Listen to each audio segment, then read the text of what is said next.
Come back all bloody and like, Yeah. I think no big deal. if they could do more than just where is it? Than just hear it, like we'd probably get taken down off of whatever we're on. But if all you could do is hear it, then it's like a radio program. You know, there's nothing about that. Yeah. No big deal. Anyway, welcome to Super Studio Showtime, everyone. As always, I'm your host, Metal, and joining me is my co-host, Marsupial Gamer. We're here to talk about movies, shows, comics, hey, maybe even a novel or two, depends what's on the agenda. Got a few things particularly on the agenda, and then we'll kind of just float around after that. So share it out with more people, get more people in here, we'll have a good time, and if at any point during the show you happen to enjoy yourself just enough that you feel like being generous, you can always give a donation to streamlabs.com/vomitoriumlive. Really helps us out. We'll get into it. How you doing today? Oh, pretty good. It was an interesting day. Oh, yeah? Just, I guess kind of relaxing. The good car is not ready yet. So okay. You're still on the rental? Still have the rental. Yeah. I had to extend it a couple of days, but I mean, we might argue on tomorrow. which one of those is the good car, but the one that you guys actually have ownership over is not ready. Yeah. A sports car. The sports cars are nice. It's a nice model for a sports car, too. It is like literally the model after it was a piece of shit, and they like fixed everything in that model, so, right? But yeah. And before, yeah, because 2008 they changed some stuff. Yeah, I heard it wasn't like good again until I think they were still running it somewhere in like 2013. It still mostly had that line. Like that one was fine, but it was like there was a good one, then there was like crap in between. Yeah. Still have electrical problems, but yeah. It's Cayman S, by the eventually. way, for anybody listening who knows anything about cars. 2007. Yes. The first one was awful, according to like the Top Gear guys, and I believe them because when I looked at the specs, it sounds exactly what they described. They basically just put like the motor from a Boxster inside like the Cayman body when they made the first Cayman S. Which is why they called it the Cockster. It seems like that motor would be too powerful or something. Yeah, it just was not a good fit for the car at all. Yeah. Yeah, it led to a lot of issues.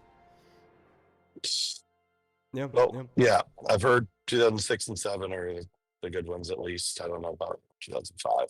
Mm-hmm. At any rate. It's not a car show. Yeah. Plus, we wanted to talk about Twisted Metal, which neither of us watched. I am going to, though, sometime, because the second season looks really, really good.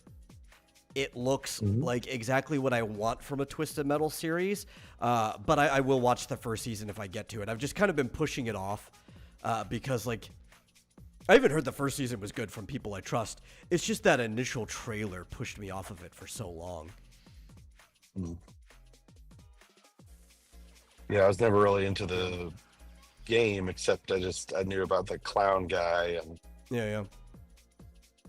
she was in the movie. Yeah, he's in the show. Yeah. Okay, it was a show. Yeah, it's a show. It's a show. Yeah. It was a game before that, of course. Yeah, but he does show up in the Peacock series. I haven't seen it though, but there was a trailer with him too, kind of like manhandling a guy because. Sweet Tooth is a horrible, irredeemable monster of a person. Yeah. I don't know if it was an actual person or a demon or what. The answer is yes. Okay. Yeah. Say hi to the people who showed up here. We got Lorenzo Sleestacks here. No Name OVA Lorenzo. Or No Name. I don't know. I think that's supposed to be no name, but I can't tell because of the capitalization. And Fischozo. So it's nice to see you all. Hope you guys are enjoying yourself. It's fine. Monday. It is. It is a Yeah. very fine Monday. It's really hot compared to how it's been though. Like not for this area, right? This is probably like close to normal temperature. Heck, actually, I was expecting Yeah. it to get hotter, and it never even dipped over 110 yet this year. But compared to the last week, though, it's really hot because it was a really cool week last week. Did it go over 110 today? Because it says 109 right now, and it's Earlier it sunsetting. was 107. I don't think it's going to crack it, Oh, but it I'm might surprised it later this didn't. week. I would think it would be cooler now than it was maybe, Yeah. at 2 o'clock or something. But I don't know. I will say that when I opened the window of the car, You almost died. like putting your hand out, it feels like you're Yeah. sticking your hand in an oven. Oh, yeah. Especially because I'm sitting here used to having my hand with the air conditioner straight on it, so it's gonna feel abnormally hot. Yeah. But yeah, it really feels like you're gonna burn yourself. It's really weird. I think I told you, I might have said this on stream before, but it's been a while. It reminds me of this time that I was like walking back from a pizzeria, and I was carrying the pizza in one hand and the drink in the other, and it was a pretty cold day, like a fall day, so it wasn't cold enough that the pizza was going to lose its heat before we got home. But it was chill enough that having a cold drink in one side and like this really hot pizza in the other left me very, very bewildered emotionally as a person, you know?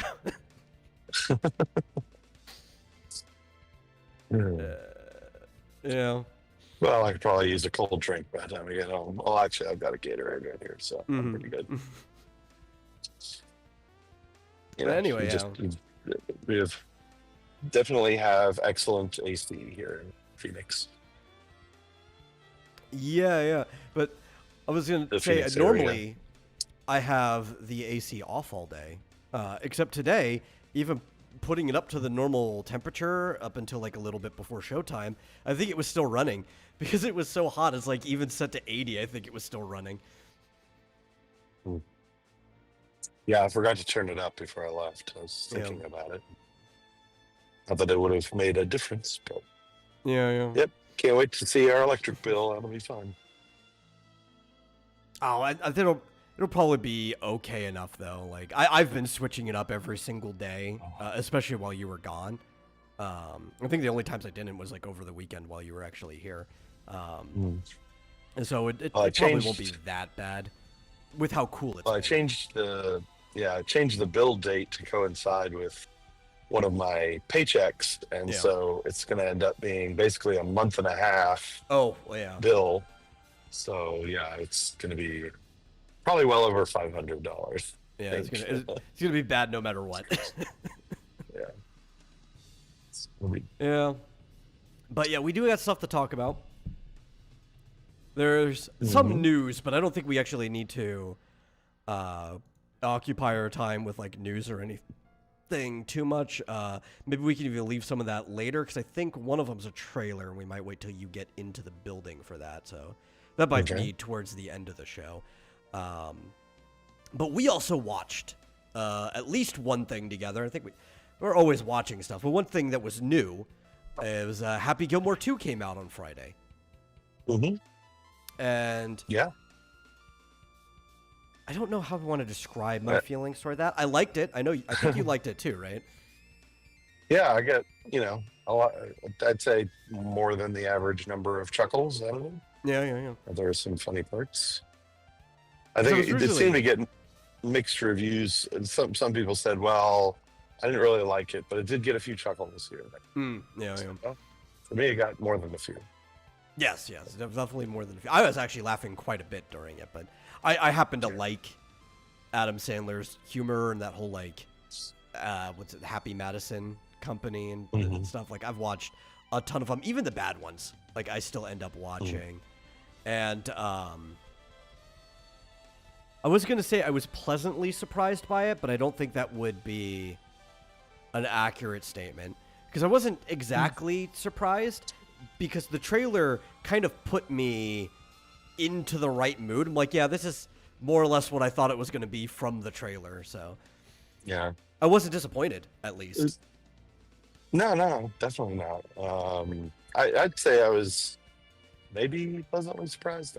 Well, I guess it's hard to say because it's like, like you said, it's exactly what I expected. It was mostly the same jokes, but with a slight twist. And Felt a lot like Joe Dirt 2. Have you ever seen Joe Dirt 2? I've not seen Joe Dirt 1 or 2. Oh my God, you've never seen Joe Dirt? Oh God, Yeah. that's such a good movie. You're talking about like a middle of the aughts like comedy. Joe Dirt is it. It's basically, that's a Happy Madison production. It was like where Adam Sandler's production company had just put all of their effort into one movie. David Spade is the main character. He plays Joe Dirt. And it's kind of like this radio show retelling of his life. So he's on there on this fake radio show. Guy's name is Xander Kelly. It's basically supposed to be like Howard Stern show in their world. And everything he's describing to them, it like fades in and out of whether he's on the radio show or if it was like in perspective, right? Like a narrator reading a story and it fading in between the narration and stuff.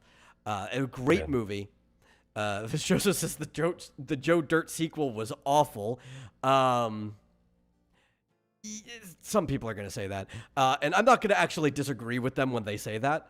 I enjoyed it.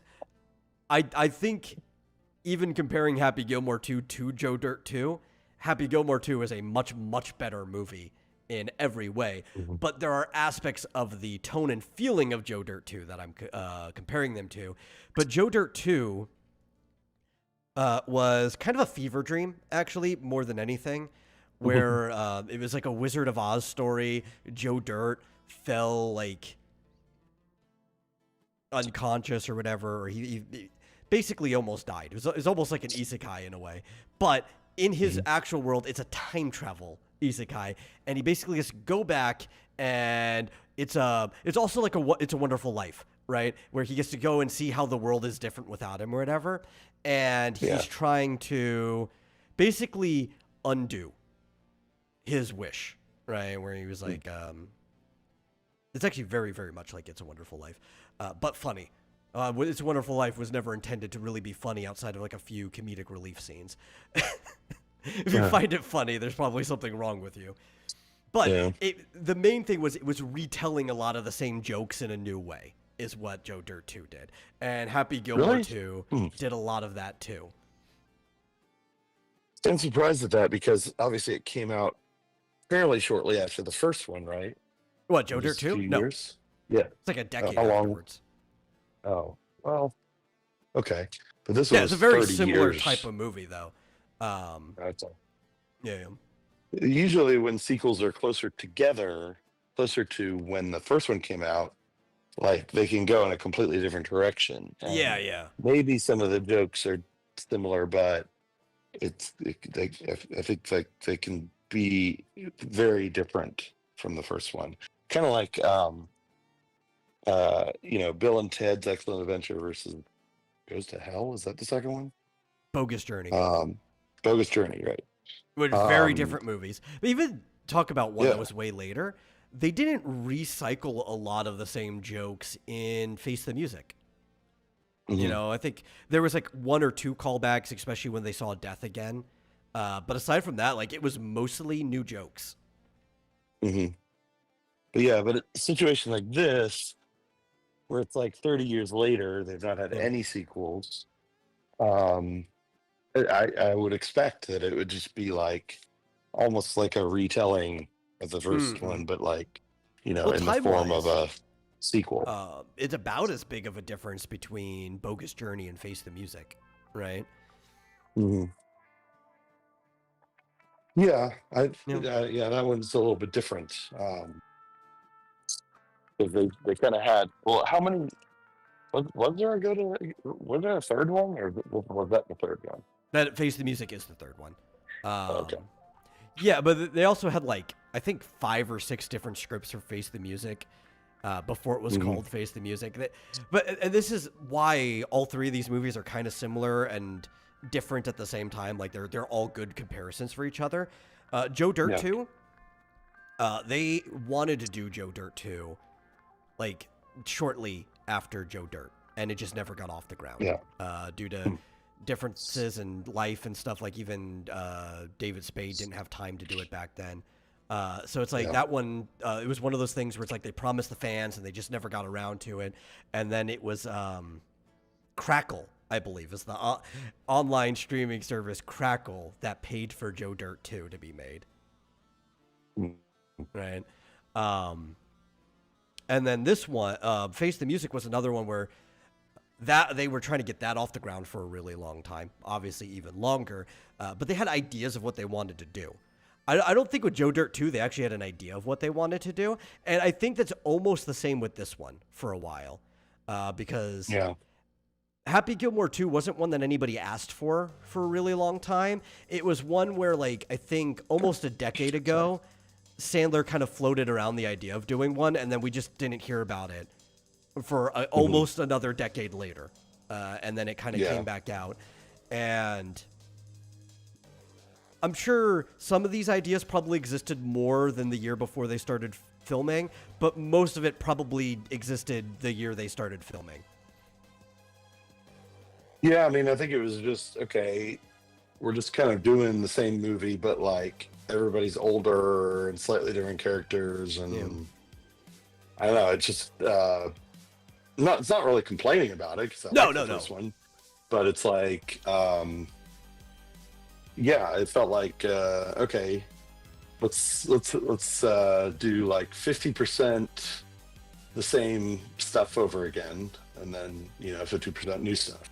Yeah. Or maybe 70-30 or something. Well, I think... Hard to say. I think most of it is new jokes, though.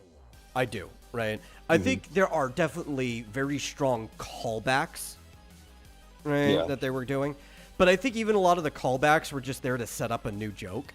Like, obviously the strongest callback was the...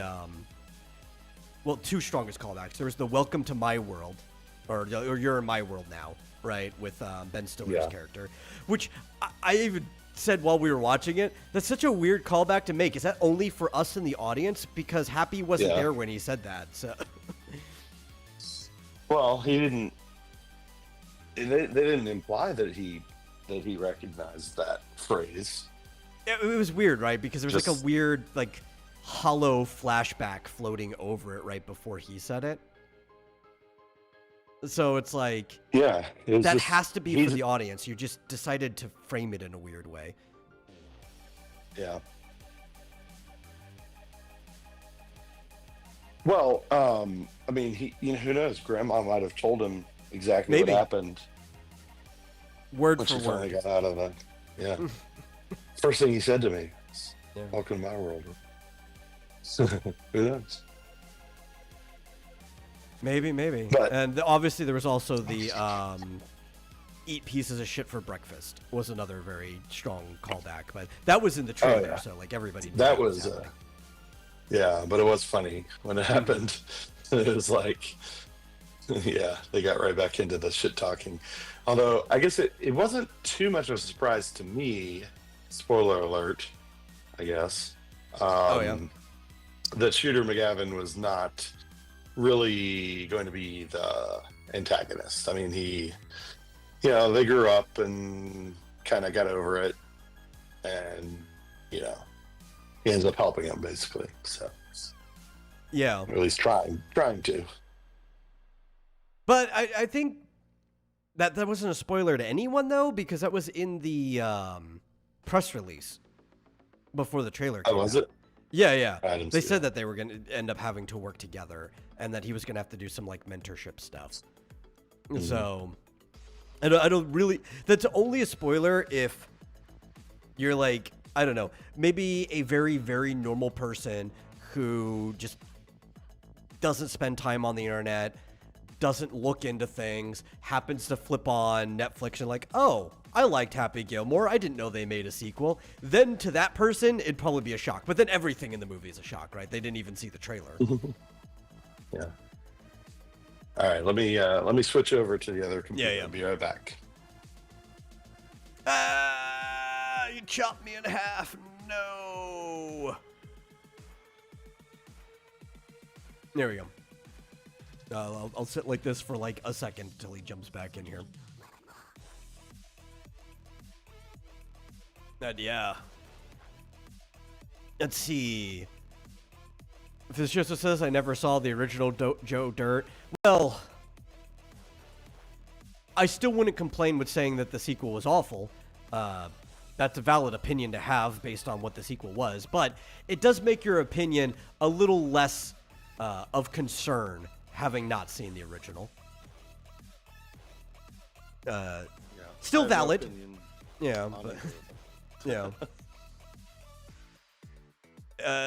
Lorenzo says, I recently realized that David Spade and Dana Carvey have a podcast called Fly on the Wall. Yeah, it's a good one. I've listened to a few episodes, especially if they have like a guest on that I'm familiar with. Like, there's a really good episode with Mike Myers that kind of like dispelled a lot of the weird rumors between Mike and Dana back in the day, because apparently a lot of people just assumed that Mike and Dana hated each other. Why is that? I don't know, because their careers kind of branched off, and they had like competitive movies and everything. And it's like sometimes, you know, comedians, actors, they're artists, you know, they're practicing a craft. You can't just stay with people forever, you know, you got to branch off to grow. And there was just all these like bunk rumors flying around forever that they were like trying to sabotage each other and stuff like that. Well, didn't Dana Carvey have some sort of disease for like 10 years? Or... Dude, I don't even remember. Because he was gone for a long time. Like, I thought he was... Well, he started a family. Battling... So that was a big part of his time, too. And he was mostly doing stand-up in that time. Disease, I suppose. Oh. Yeah. Who knows? Depends on the family. Yeah, I guess, yeah. But I don't know. He might have been sick, too. I never heard of it, but... I don't know too much about their lives, but I do know all of these like really like stupid rumors that were, at the end of the day, they were all just rumors. And I even spread some around because like my dad told me them, and I'm like, come on, you know, after I found out more about this, I'm like, you should have been better than that. You know, like you're a guy who usually knows this stuff, and I trust you, and that's why I said them. And I'm like, no, it was all just bad, stupid rumors. Yeah. Yeah, okay. So when was like what was that? There was a really good Dana Carvey movie that nobody can ever remember. I think it was where he kept losing his memory and he had to keep writing. I don't think I've ever seen it. It was really good, and I think I may have seen it twice and then completely forgot about it. I want to get the year because it's kind of important. Yeah, the only Dana Carvey movie I ever remember is the one that everybody except for me hates, and I don't blame them, but I still enjoy it, and that's Master of Disguise. I'm not going to call it a good movie, but I enjoy it. I think it was it Opportunity Knock?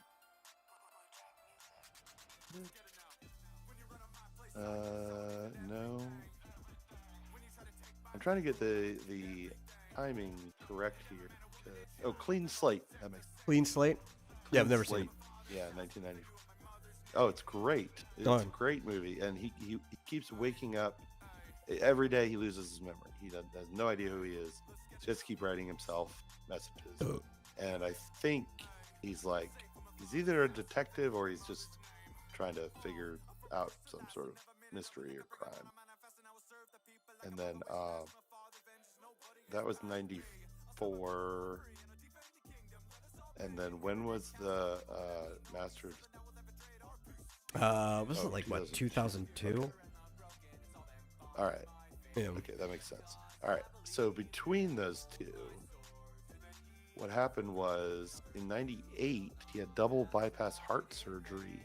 Oh yeah, and had complications. The surgeon operated on the wrong artery. Yeah. And so, which he later sued for, and so he basically had to have it again, after screwing up another artery, and then they had to finally fix it. So yeah, from like, I'm guessing before that he must have been ill, but probably from 97, 98 until Master of Disguise, like 6 years later. I mean, he was just off the grid. I don't think he did absolutely anything. Sick. Yeah. I guess, yeah. That was it. And then, you know, when he came back, he did that awful movie that everybody hates except you. Yeah, and yeah, that yeah. has just kind of been a bit.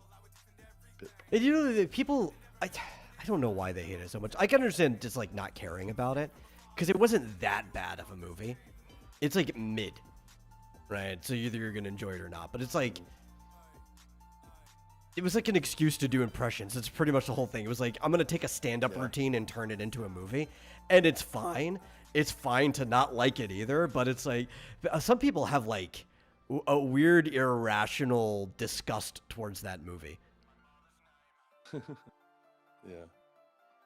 I knew that I'd heard stuff because he was like top of his game in 1994 and then dropped off the map and didn't hear back from him for like 10 years. So, yeah, I think it was mostly due to his health. Probably, yeah. And a bad surgeon. Yeah, hey, Flip. And then, yeah, when he came back, it was kind of like a new world, and it was like, you know, nobody really remembered him, and I don't think that he ever really recovered professionally from that. But I don't think it had anything to do with what's his name, the other guy. Yeah, Mike. I don't think it did either. Mike ever. Myers. No, I don't, right. sure, But people always just came up with rumors. I mean, I'm sure a lot of these people didn't even, like me, know about the bypass and the failure of the surgery and everything. Yeah. Yeah. I mean, I obviously have no idea whatsoever, just speculation, but I'm willing to bet that Mike Myers was super supportive and probably. Because they still are very chummy today when they get on things together. Yeah. When he was on their podcast, they strike me as just lifelong friends. Yeah. The thing is, like, I think there's a lot. What part of it too is that like a lot of people have like this weird image, probably from his success, that Mike Myers is like this shrewd businessman, when he's like your typical chummy Canadian.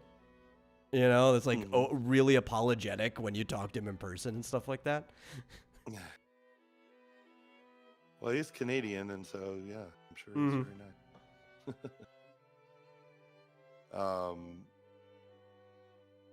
Yeah, I don't know. I am bet that he's always been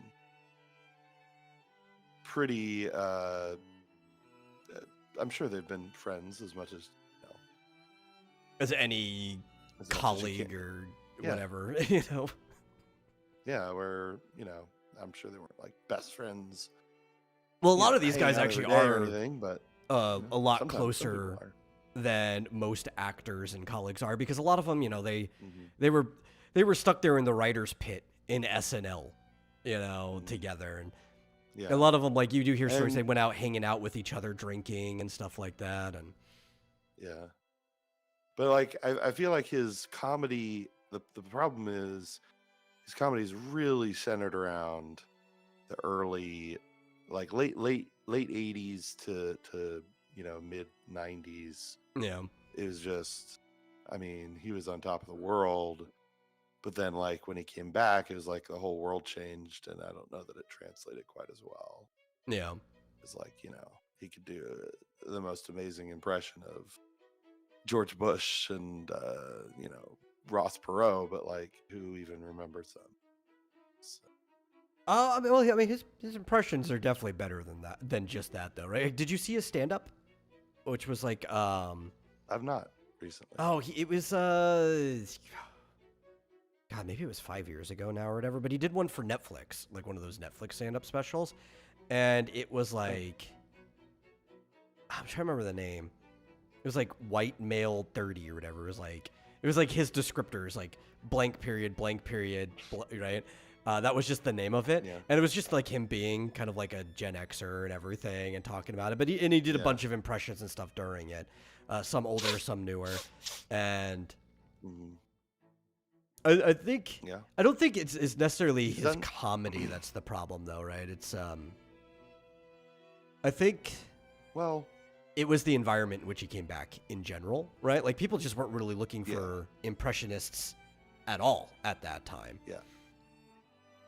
I feel like if he hadn't taken that, whatever it was, sort of 8-year slowdown break, he might have been able to update it as he went along.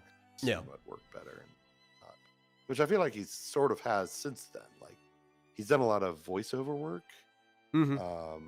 Which, if you are a Transylvania 2 impressionist kind of voice guy, that's the work to jump into.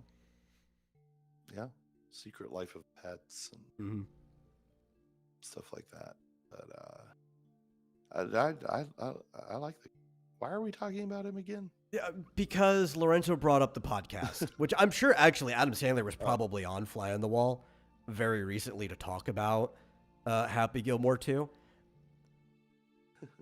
Oddly, because we were talking. I was comparing it to Joe Dirt 2, which brought up David Spade. There's a chain. It makes sense if you were actually watching the show, but in the middle of the conversation, it can be easy to lose track of how we got here. We're supposed to be talking about Happy Gilmore. No. Flit seems to think I was the surgeon who operated on the wrong artery. Man, you would have been like a prodigy surgeon. I was Doogie Howser. Basically, because in 1998, I was 21. So, the fact they put me on, double bypass heart surgery, I really don't think was fair. You would have still been like a scrub if you were in med school at that time. I mean, technically, not that you ever were. College for. I was in college for another year, and I'd only done one semester pre-med, and then I switched to, computer science. I don't know what they were thinking because I couldn't remember, my high school biology. So it's been like 3 years ago. I don't know, man. Sorry, Dana. I tried. Did my best. They were like, well, his dad was a good doctor, right? So we'll just put him in there. My dad? Yeah, did you say your dad was a doctor? He's a fantastic doctor, but that's what I was saying. It's like, his dad was a good doctor. We'll just put him in there, right? It's got to be in the genes somewhere, right? Yeah, he's an orthopedic surgeon. I don't think he knew much about cardiology either. Yeah, he could operate on Dana Carvey's feet, definitely, if he had a bad gait or something. Oddly enough, neither of these people were in the Happy Gilmore 2. I was actually expecting to see more of his friends show up in here if they were going to call back. We got Ben Stiller, who was in the first one, came back to it.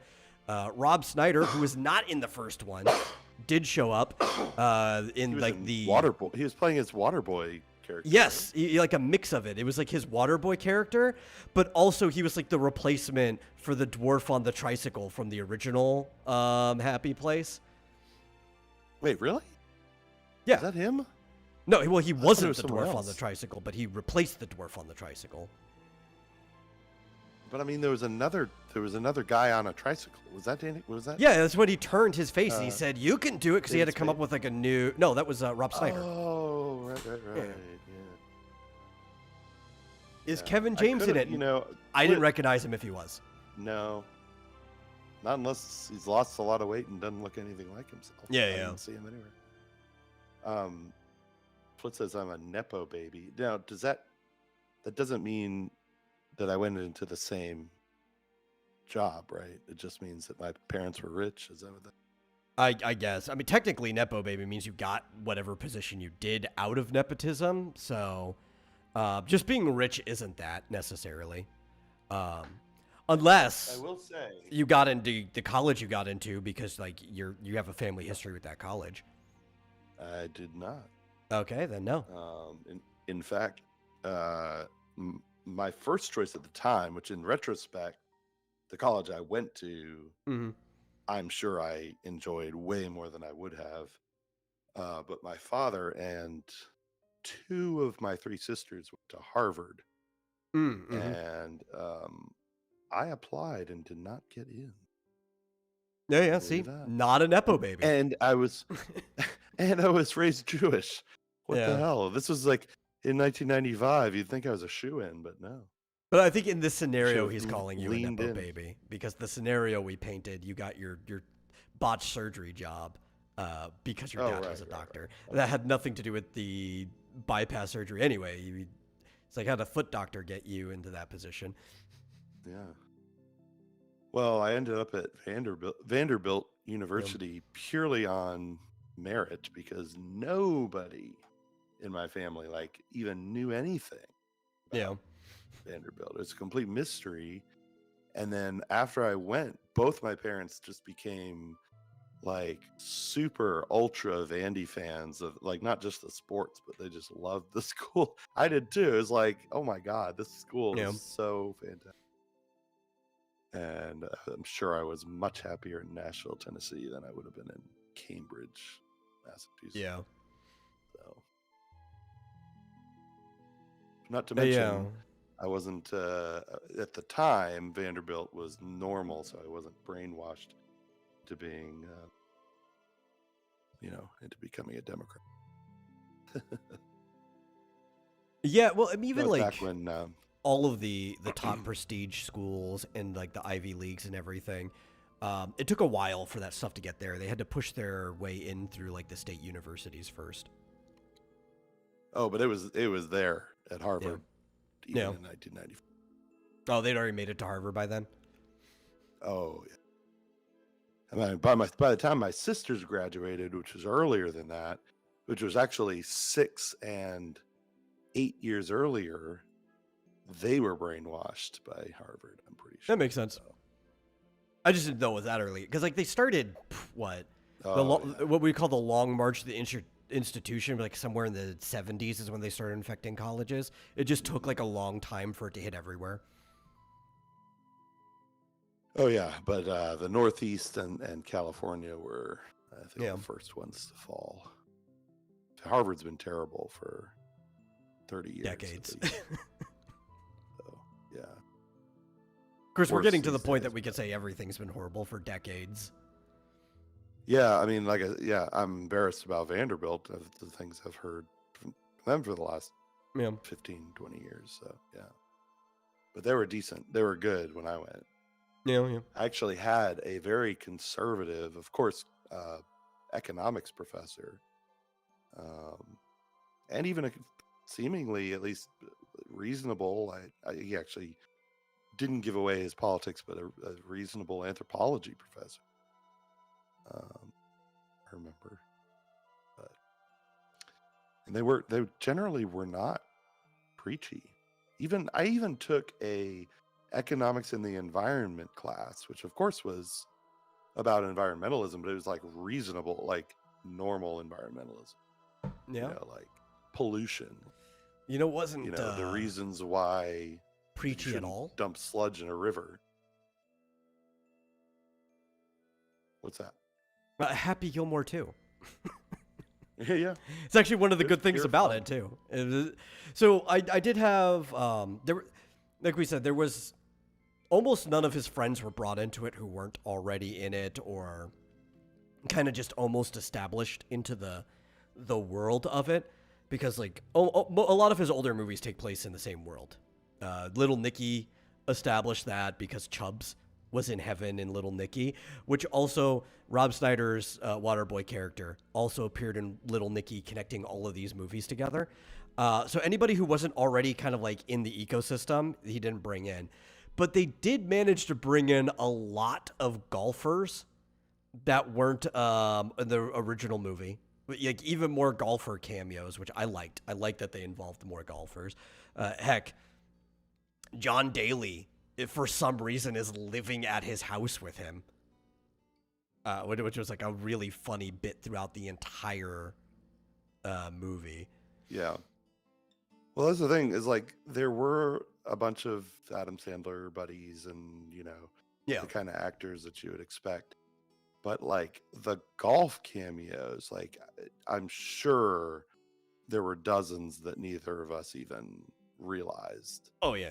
But almost every you knew more than I did. Professional golfer that had a gold jacket on at their meeting, every single one of those except for Happy was a real golfer. Yeah. Jack Nicklaus was there. Mm-hmm. Lee Trevino was back. He was sitting at the table with them, joking around. Yeah. He actually had a line, like the one line. In fact, I think just sit there and shake his head. Yeah, he had more dialogue in that section than just the one line he had in the original movie, where he said Grizzly Adams did have a beard. They actually had a conversation about stuff. Yeah. There was one reference to Grizzly Adams. Yeah. That was funny. The public golf course. Yeah, and he's like, there was a younger guy saying it too, and he's like, "Who is that, Grizzly Adams?" Because of how disheveled Happy was, and the girl turns and is like, "Who's Grizzly Adams?" Because who watching this movie, except for maybe fans of the original movie who are old enough and not just being shown it because my dad was irresponsible in showing movies made for adults to kids. I heard so many swear words probably before than I should have. But actual adults that were fans of the movie would know who Grizzly Adams was because of the TV show from before. But what new person watching the movie now would even know who Grizzly Adams is? Yeah, if you think about it. So it's been 29 years, and I don't know. It was a lot of Gen Zers, I guess as stand-ins for the audience, expressing confusion as to what the hell was going on.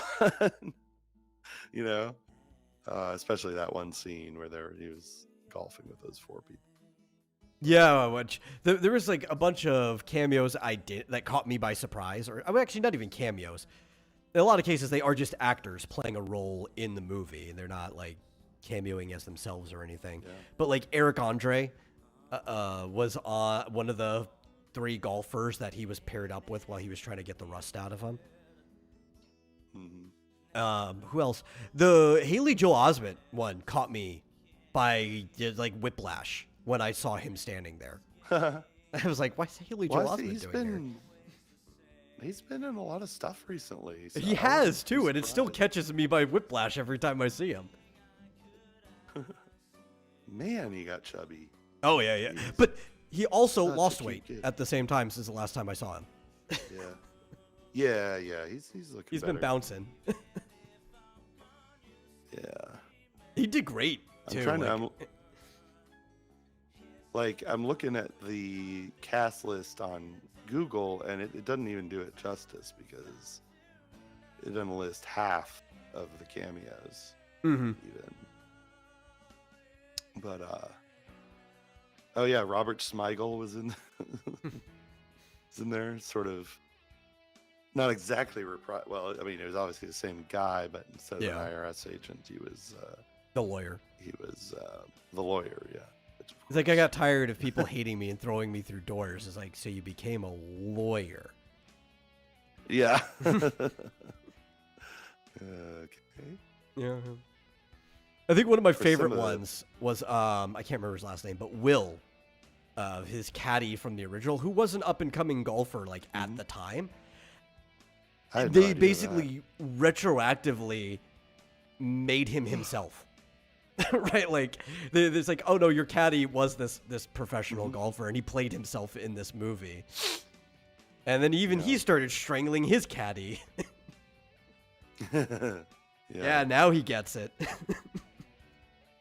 That was pretty good. Oh, you know what? I was looking at the cast for the original Abby. This cast list is even shorter, but it's crazy. Mm-hmm. There were more. But I think at least half the cameos were just professional golfers playing crazy roles. Yeah. Sometimes playing themselves, but in a crazy way. So. Yeah. Who was the guy who ended up in prison? Was that Scotty Scheffler? I think so. Somebody, yeah. They make jokes he was comfortable being in prison because he says again, the routine, and he already puts his hands behind his back and everything. Yeah, that That's good. Was he known as a bad boy kind of thing? I have no clue. I did not follow his career very much. I think it was just a joke. Like this guy who seems to be like an upstanding guy for some reason. Like he's had several run-ins with the police. Yeah, and like when he gets to prison, they're like, "Well, you can go now," and he's like, "Well, what's for dinner tonight?" Yeah. And he's like, chicken "No, fingers. I'll stay another day." Yeah. He's like, "Oh, that sounds good." So my bigger problem, I did have a problem with this movie, right? Okay. And I think it's good, but sequels, there's only 3 places it can be in. It can either be as good as the original, worse or better, right? There's the only directions you can have. I think the thing that keeps this really from being as good as the original is it's a humor shift from the original movie, right? There's a lot of the same jokes, but they're not told in the same way. And I was trying to word this out after we were done watching it, but the style of humor, it's definitely still old Adam Sandler, but it feels like late aughts Adam Sandler as opposed to late 90s Adam Sandler, right? The original Happy Gilmore was kind of like a fairly relaxed paced movie, right? Where the narrative, for the most part, with a few out of nowhere gags, kind of paced and told you what gags they were going to be. Nothing was just like trying to hit you with whiplash in that movie, except for like the Mista Mista lady might be the only example of something that's like a whiplash gag. But even that, was a it's genuine slow. like laugh for me. It was, yeah. And it was treated as a whiplash gag in this one too, when they were going through the cemetery and they were just showing all these people from like the first movie, and they let you sit in the humor, right?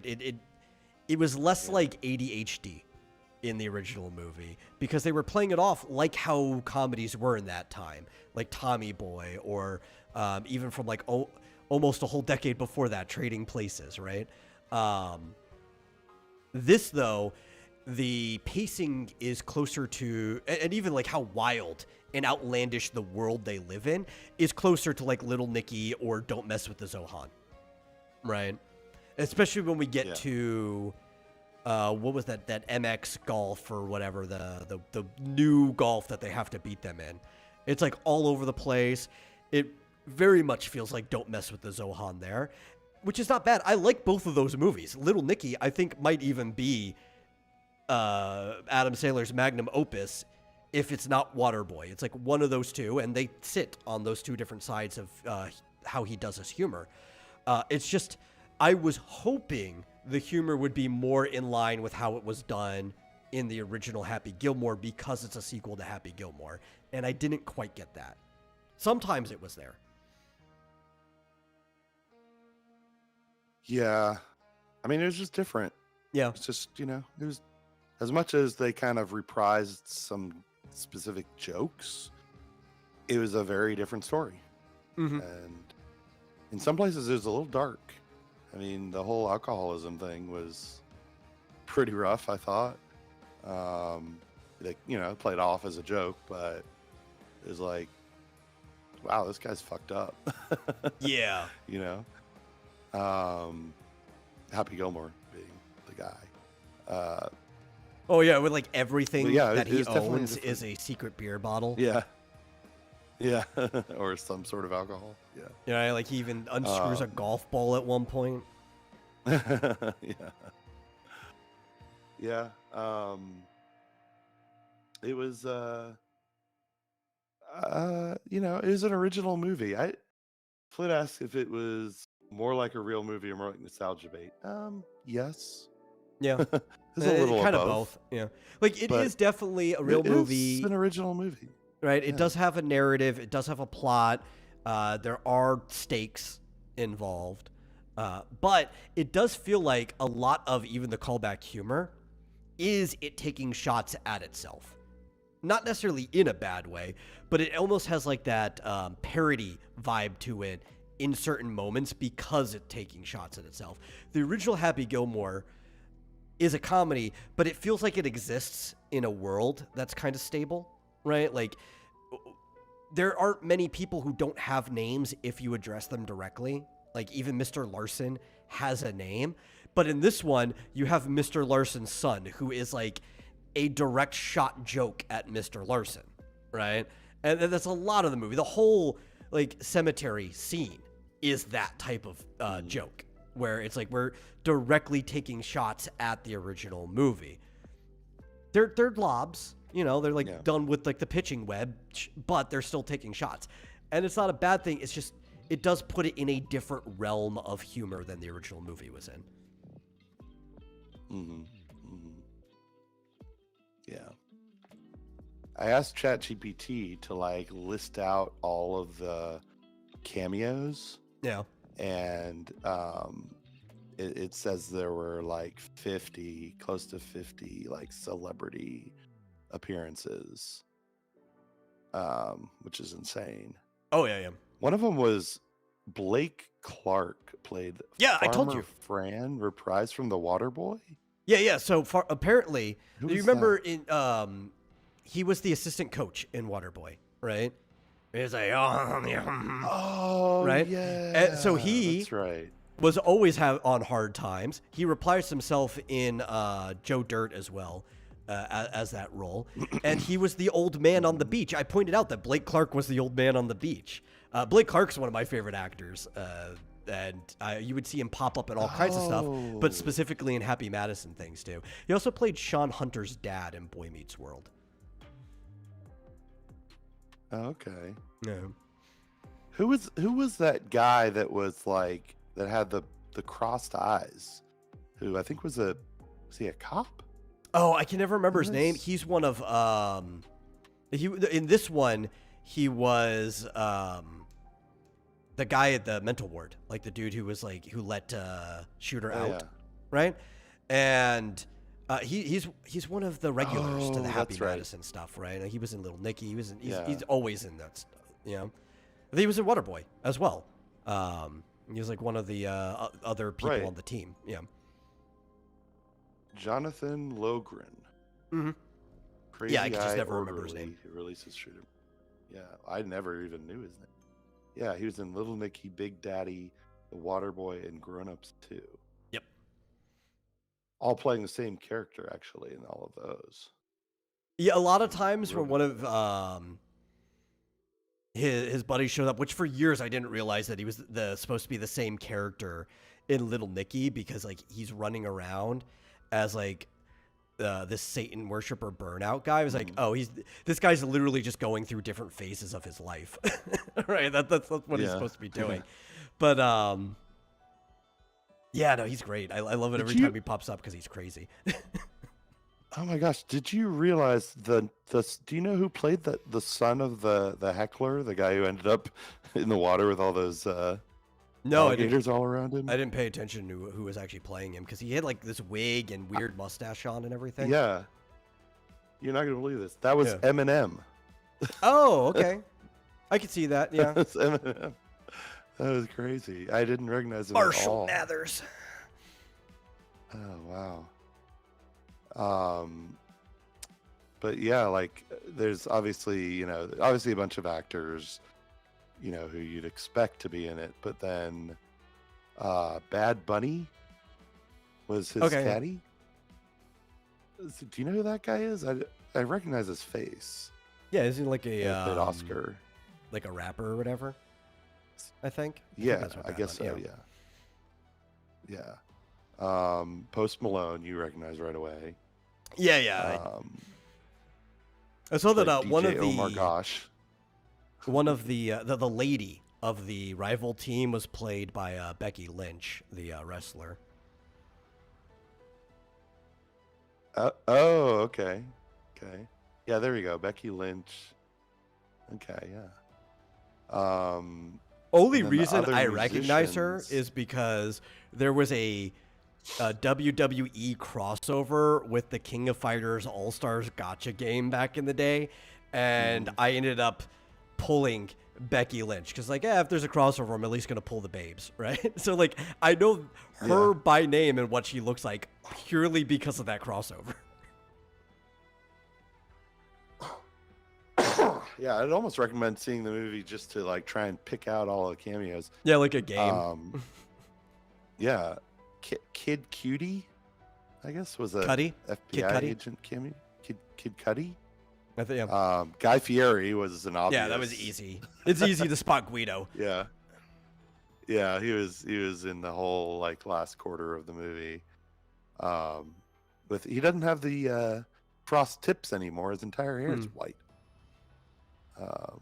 It's been slowly going that way, like for years. I think even back when 5 Minutes to Win It, he had just started bleaching the whole thing, and I think it's because his hair was probably already starting to gray. So like he's like, I'm just gonna hide it by bleaching it, and now it's just like he's aged to the point that it's pure white. He doesn't have to bleach anymore. Yeah. And who is that commentator? Is it Vern Lundquist? Or no. Who's Stephen A. Smith? Mm-hmm. Right?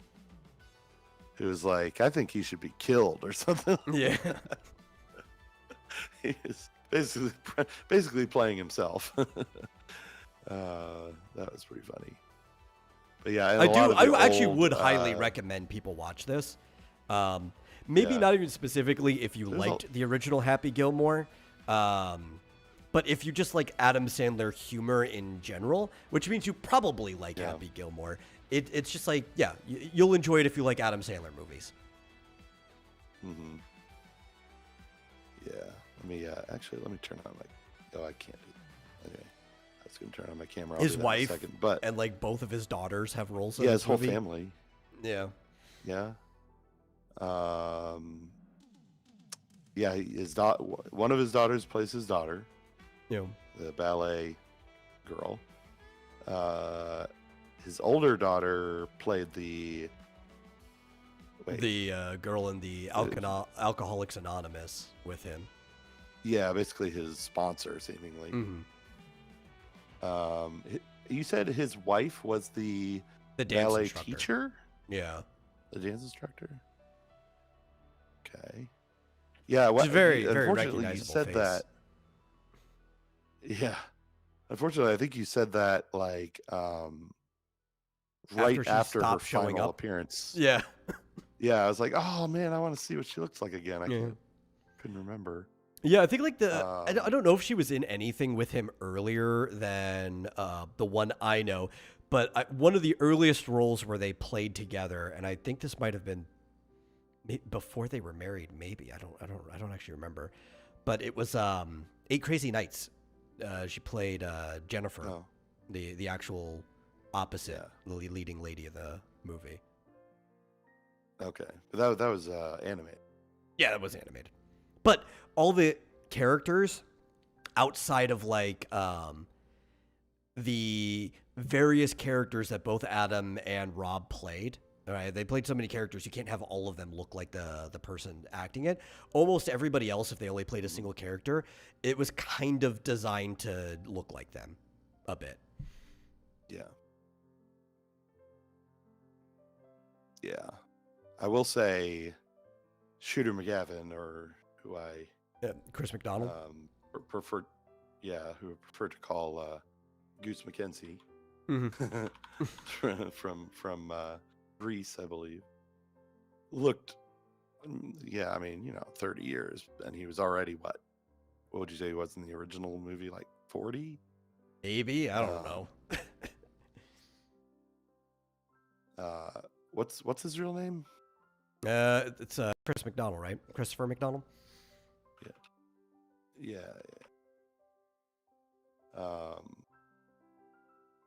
Yeah. He's 70, so he was about. It's right on. He was about 40. Honestly, though, for 70, he still looks really good. Like he looked like he was able to move around and stuff, like very well. Yeah, I mean, obviously, it was a lot of stunt doubles and. Oh, of course. And obviously like makeup to make him look even better, hide some of the wrinkles or whatever they're in the movie. But he looks like he's aged pretty well. Yeah, I'm just thinking of the fight scene. Oh, of course. It was probably stunt doubles for both of them, like even Adam's getting up there. Yeah. There, I got him behind me. But I guess they probably made it. I think they made him try to make him look more haggard. Yeah. At the beginning, when he was in the insane asylum, and then they, fixed him up for the rest of the movie.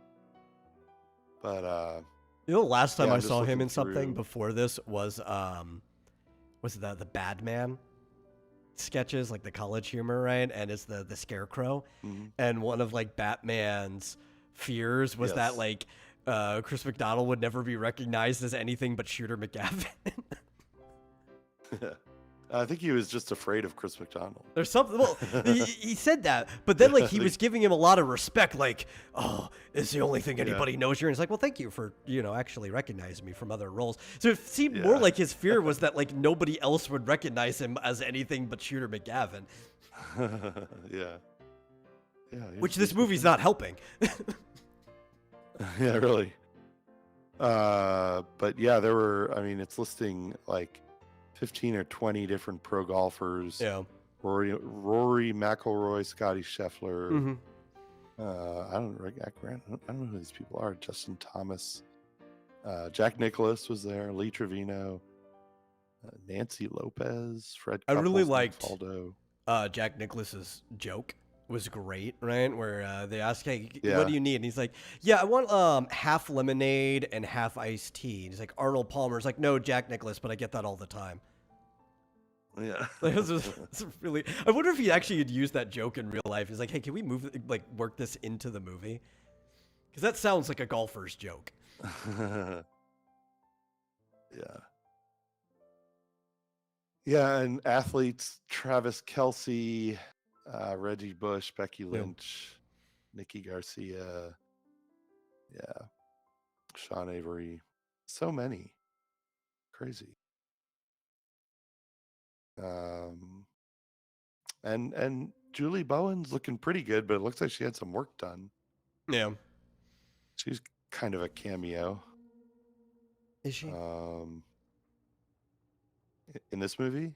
Yeah, kind of. I mean, she has lines, but she's in and out a little. I really, really thought there was some scene where with the Black Eyed Peas, but it may have been some other group. And who were those? There were like YouTubers, like the guy who does the Hot Wings show.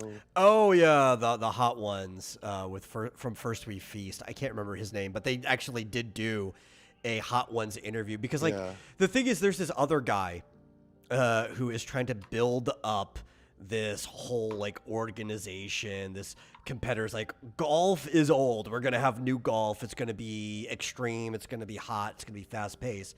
So he's like going around doing like the tour, and he's like on all these things that are dating it. It's like stuff that if you are alive today, if you're active on the internet or whatever, you would know them, but who's to say somebody 5 to 10 years from now will know any of these references. That's another thing. Like, I feel the original Happy Gilmore is going to be a little more evergreen than this movie will be. Yeah. Some of these, it was Alex Earl, who's a TikTok and Instagram influencer. Sean Evans was the guy from the Hot Ones. Bobby Lee, co-host of the podcast Tiger Belly. Yeah, I remember Bobby Lee. There's a lot of like radio shows and stuff too. It wasn't just internet things. Yeah. And Andrew Santino and Treasure Wilson from Bad Friends and Talk with Flea. So I didn't recognize those, but see, they should have had should have had Asmongold and I don't know. Oh yeah, sure. Amaranth or something. Oh well. It was fun. At least these other things have like brand recognition. Talk about like dating things to where nobody will know what it is like 5 years from now. Mm-hmm.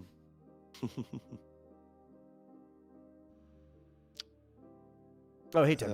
What is this? The Time Guide lists Alex Earl and Sean Evans interviewing the villain Frank Manatee in a cameo scene. Yeah, you had like fart breath or something like that. Yeah, that was gross. He had halitosis.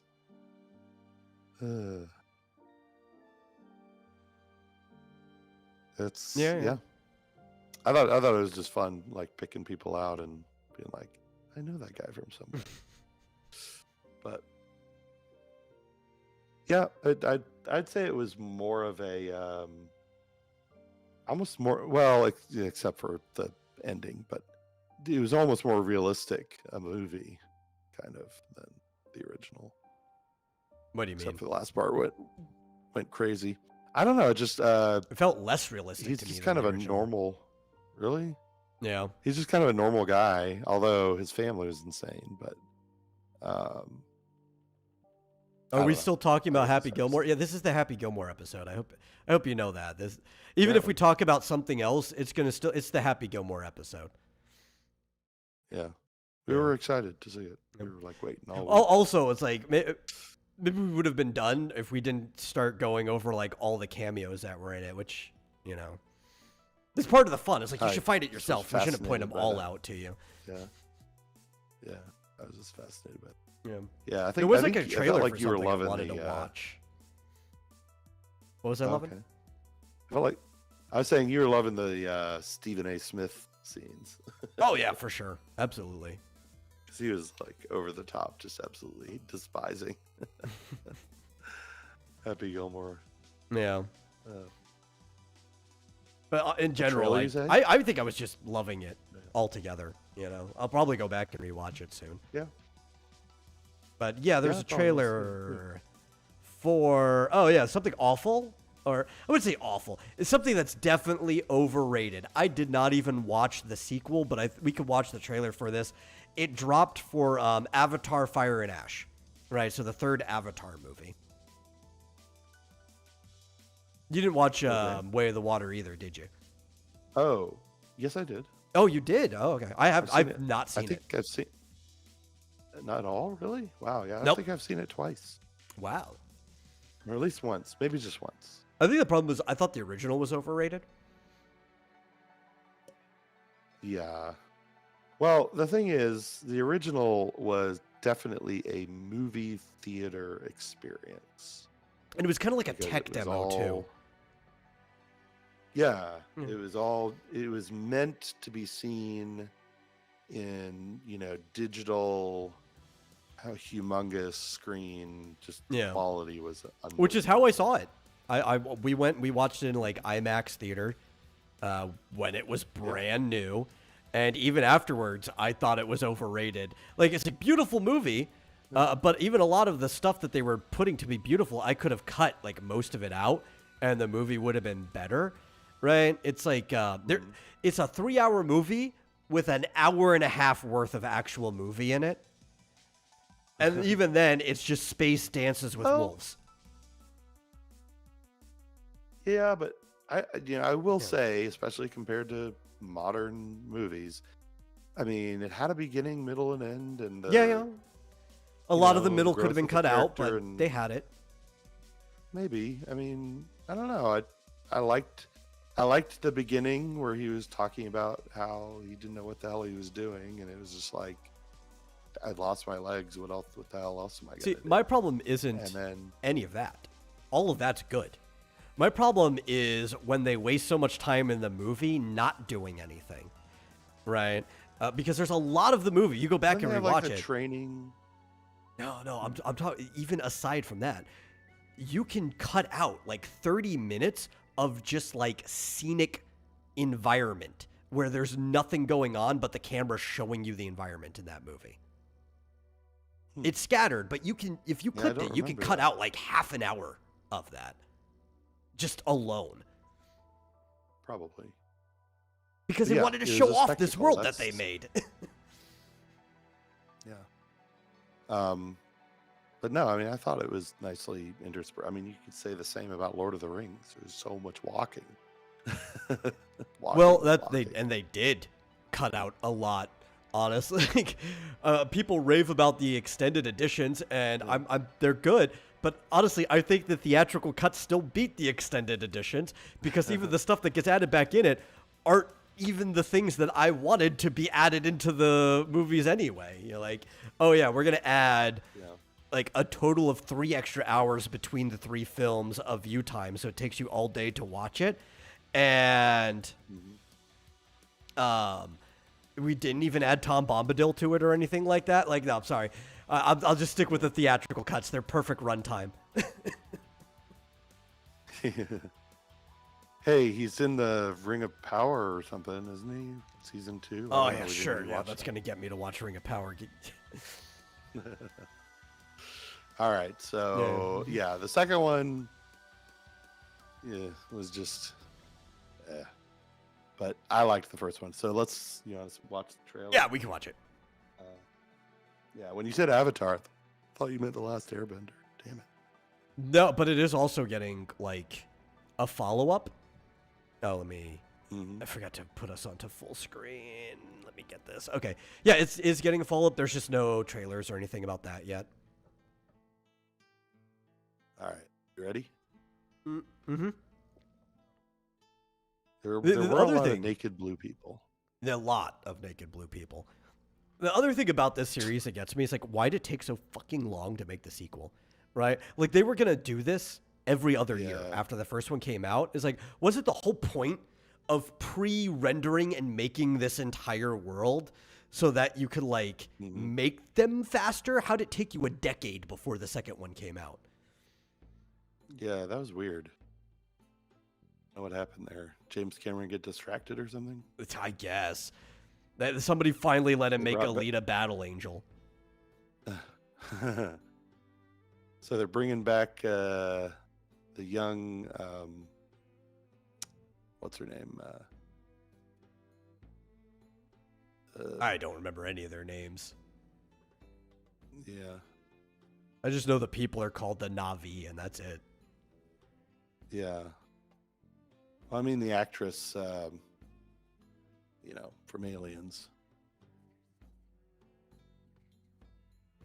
Yeah, I don't remember her name. What I'm talking about.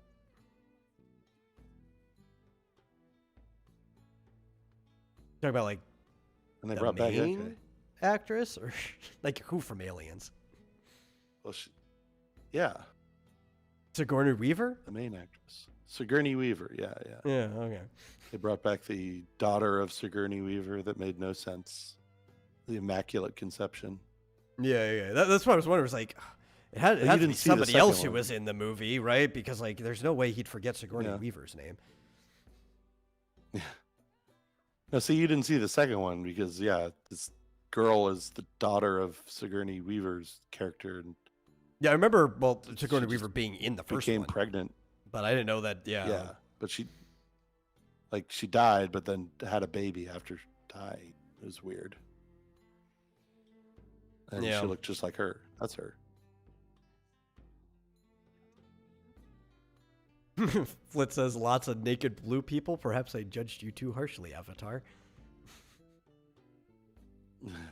What did she say? No, I can't hear it at all. Oh, you're got it. Oh, I'm just looking at the. Oh, there's subtitles. Yeah, if I'm looking at the screen that we're on, I could see that. I was looking at it through the OBS, and the Soda Fund donation is blocking the subtitles. Do I need to? No, it's fine. I know. I saw everything I need to, so I don't need to see what the fuck they're saying. Okay. So at least now it's not all water. It looks like they also go to Death Mountain. Yeah, fire and ash. Apparently, yeah. And don't know what's happening, but yeah. This trailer. If there's something you can do, you must do it. Like what? Like who's this? What's going on? I guess that's good because it's better than trailers that give away everything. Yeah. Like but what apparently you want, there's some fire and then ash. No, so what you want is that you want to know, right? Like that's what a trailer should do. It's right. You don't want to know from the trailer. You want the trailer to make you want to know. Yeah, So I guess it's a good trailer. Because I have no idea what's going on here, but more naked blue people and more humans. Mm-hmm. Who I guess will never learn because they keep getting beaten over and over. In the second one, they were harvesting. What were they harvesting? They were harvesting basically cerebrospinal fluid from whales. Why? They give you a reason? because it was magic and it could heal anything. So, I guess. That's why they were harvesting the unobtainium, because it was magic ore that could do anything. Were the whales like proportionately whale size to the Na'vi, so they'd be like giant leviathans compared to a human, or? Well, whales are already pretty big. No, depending on the whale, yeah. But I'm thinking like, would they be the equivalent of a humpback whale to the Na'vi that are to like a humpback whale is to us? Like, are they that like almost 2 times bigger? No, they were more like. I think they were bigger because they were more like blue whale. Like you could walk into their mouth. Okay. Basically, easily. It was, if you walked into their mouth, there was probably 20 feet between the bottom and the top. Okay. Because they would like subdue them, and then they could, or I guess kill them, and then they had to. I feel like they had to go into their mouth to like stab the ceiling, which was where their brain is, obviously, to get the liquid magic fluid. And yeah, that wasn't even really. Was that the main plot? I guess it was. It was just another thing where they're trying to stop the humans from hunting whales. Yeah. So you got to make our space dances with wolves even more space dances with wolves. Yeah. I like the background music that you've got going with that. Oh yeah, it's perfectly fitting for the subject we're talking about. It sounded like what's it called? The Amazing Digital Circus, which we actually saw a new episode of, didn't we?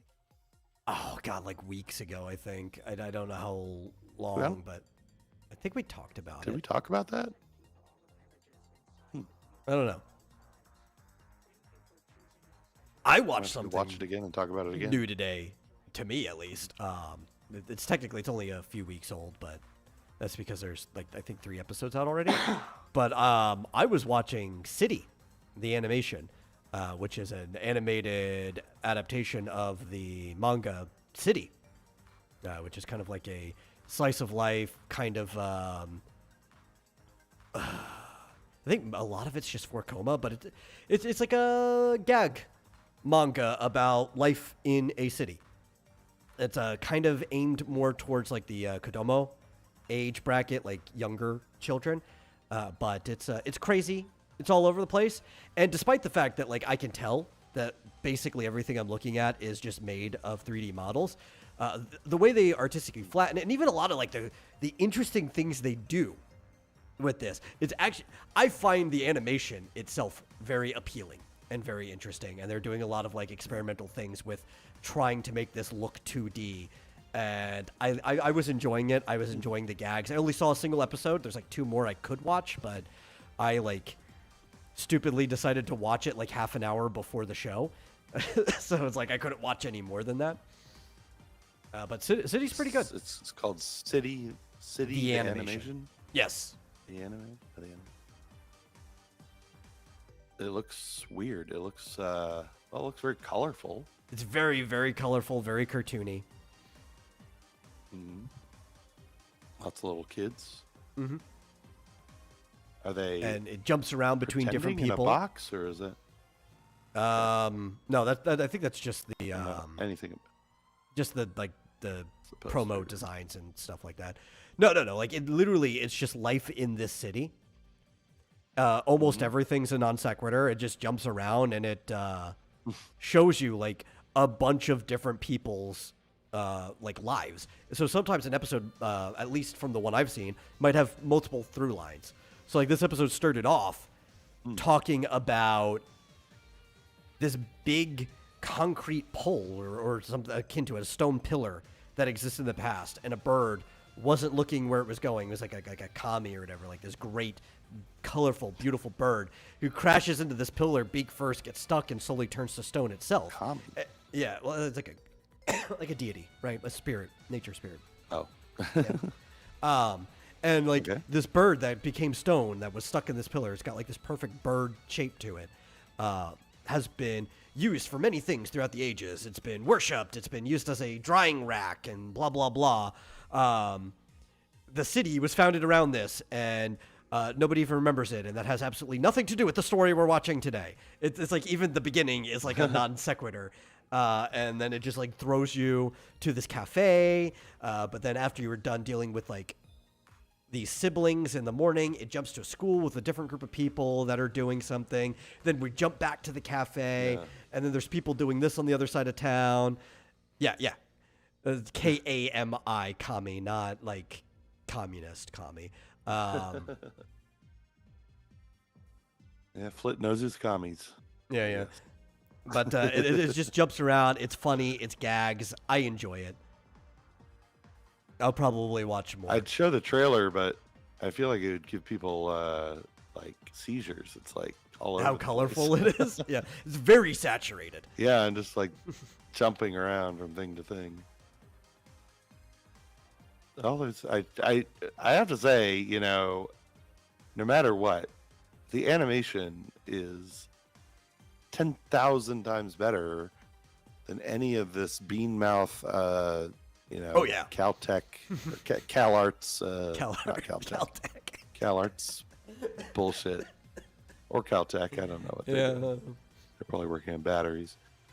It's like, it's almost refreshing to be like, oh, they're not doing the same bullshit that every new show in America. Flit says show it anyway, and I agree. You should just show it anyway.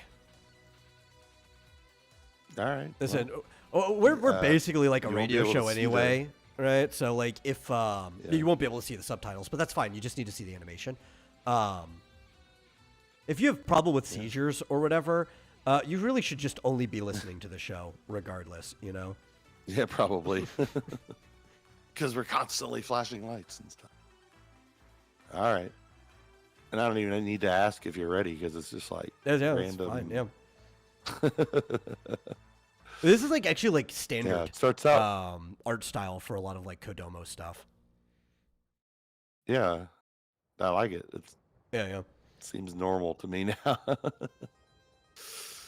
But like almost everything in here is like a baseball? 3D model. Which, but Really? like for a lot of it, you can't tell. There are definitely moments while you're watching the show, though, the way they rotate things and stuff, like you can tell that you're looking at a 3D model.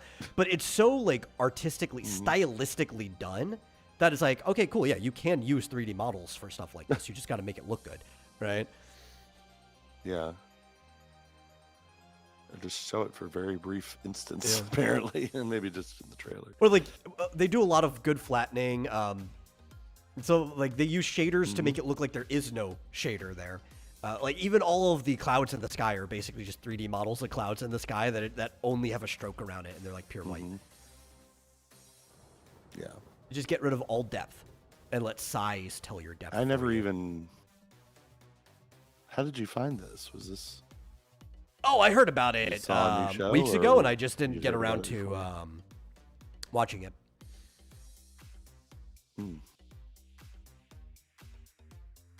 I think actually there's a lot of slipping on flip flops. Oh yeah, well you know, standard. You gotta have your slapstick in there. I think I was even talking about like I was gonna start watching this. Yeah. When did I do the Fate HSR stream? Was that the previous Monday or like the Monday before that? I don't know. It was when we bumped the show to Tuesday, right?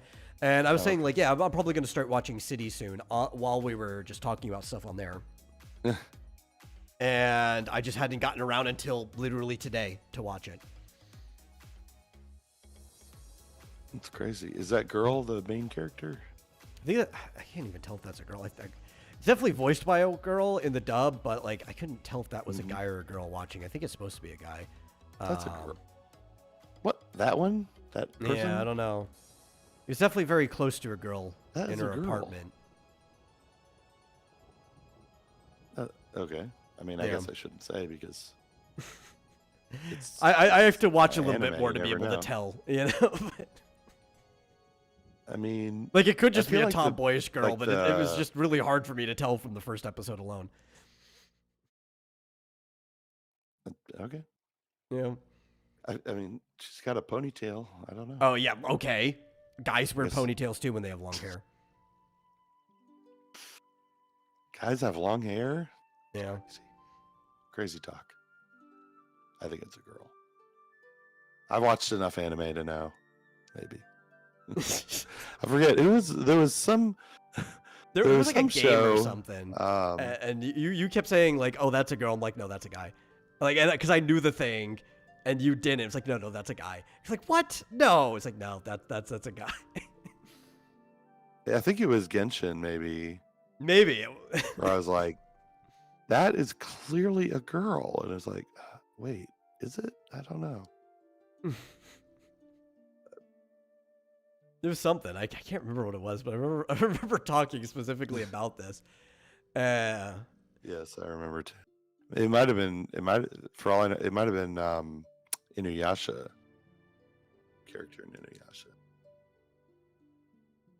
Maybe actually might have been something when we were first watching like Danmachi. Because there's a few guys in there that if you didn't like actually watch it, you might mistake them for just being effeminate. That would have been a long time. Yeah, that would have been a long time ago. I guess. Yeah, but I think it was even. Although I still, I'm still not sure of that dwarf in not Senshi, but the other dwarf in Delicious in Dungeon. I think it's a girl. Which other dwarf? But she talks. The one that abandoned the party. Amaru, yeah, the Maru's a girl. Yeah, Amaru, yeah. Yeah, but she has a guy's voice. Yeah. Clearly, like she must be played by a guy. Honestly, there's a I can't remember his name. There's a really talented voice actor in Japan who often plays women. And a lot of times, like, you have to be told that was a guy playing the woman. Like, he's just, like, that good. Which is funny, because he plays Venti from Genshin, who would be a character you'd be like, what? No, Venti's definitely a girl. It's like, no, Venti's a guy. And you've probably said that about Venti before, that might have been it. That's probably the most recent I feel like time that was happened. the most recent. Yeah. Yeah. But I think you told me ahead of time, but... In Japan, in every other region, a girl voices Venti. But you can't tell that it's a guy voicing Venti. Yeah. It's like, that's clearly a girl. Who knows? Yeah. What's funny is a lot of this stuff gets misinterpreted, and I don't even know if it's deliberate or if they're just stupid, by American modern audiences. Yeah. Like, let me just tell you something, by the way. This will be for Thursday, but I've been playing finally Super Mario or Paper Mario: The Thousand-Year Door. Yeah, Paper Mario: The Thousand-Year Door. And you met Vivian. And I don't know if they come back. I met Vivian and saw and read the entire dialogue. Vivian's a girl, right? It doesn't even imply that she's not. Vivian, in the original Japanese, is male. Really? Yes. And that's actually one of the reasons why her sisters bully her. Is because she presents as a woman. Okay. Yeah. Well, the way the dialogue read was that she was a girl, but when she says something about being sisters, and they're like, well, not really sisters, they later even clarify to say that they're not related. Yeah. That what they meant by saying we're not sisters was that we're not technically related. So I guess I'll keep playing and find out. But. No, I do think it has been localized. Because remember, Birdo was localized too, which is actually now just the case with Birdo. They've retroactively kind of just gotten rid of that. But Birdo locally was called a girl the entire time. If you actually look at the manuals, except back in then. I thought the manual said that it was a boy who liked to wear girls' clothes or something like that. I don't believe that was corrected until Mario Advance, like the re-port of it. The original, it was actually kind of a bit of a controversy to some people. Okay. I only played the original. I don't think at least not much, played the Advance one. And even like out. They did that in the Deke show too, right? Because like they were just going off of what the American manuals and stuff said. So they just made Birdo like this old like motherly lady in the Deke cartoon because they were just going off of what the North American manual said. Okay. Yeah. Anyway, we can talk about it more on Thursday. I'm sure I'll play. Yeah.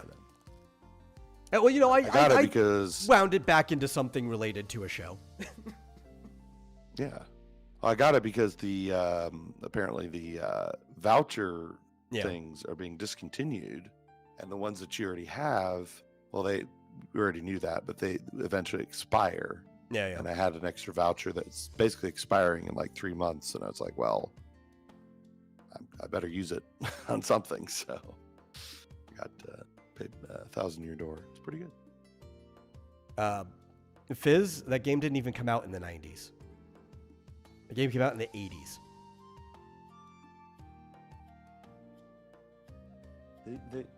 Nobody ever made Birdo trans. It's never been a thing as far as I know. They may have said that he was basically a cross-dresser. Yeah. Well, trans if you're or a very effeminate boy. Finishing the word with vestite. Yeah, sure. Okay. Yeah. Yeah, they basically said Birdo is a transvestite. Yeah. Which I feel like is canon. Okay. Yeah. You know, it's funny is they kind of just don't do that anymore. I remember back in the 80s and 90s, the big thing was, you know, just because you like dolls and want to dress up doesn't make you a girl. Yeah. That was sort of the liberal idea. Now it's like, it makes you a girl. Yeah. What? Doesn't make any sense. Anyway, completely weird. Yep. We're past the end of the show. So that looks like a crazy show. Glad you're enjoying it. Enjoying it. Well, again, I only had one episode, so I don't actually know if I will like it. I usually give something like 3 before I make a decision. That's how much is available now. I just could only watch the first one before the show, so I'll decide soon enough if I'll continue it, but I'll at least watch the other 2. And I'm kind of rewatching Delicious in Dungeon and remembering how much I like it. Pretty good. Anyway, thank you guys for coming. Thank you for listening to our hour-long spiel about Happy Gilmore 2, and hope you guys enjoy your day. If you did like the show, please share it out with other people. Get more people in here. We'll have a good time. And if you happen to really enjoy yourself, you can always give a donation to streamlabs.com/vomitoriumlive. It really helps us out. We'll see you guys no later than Thursday. See ya. Bye.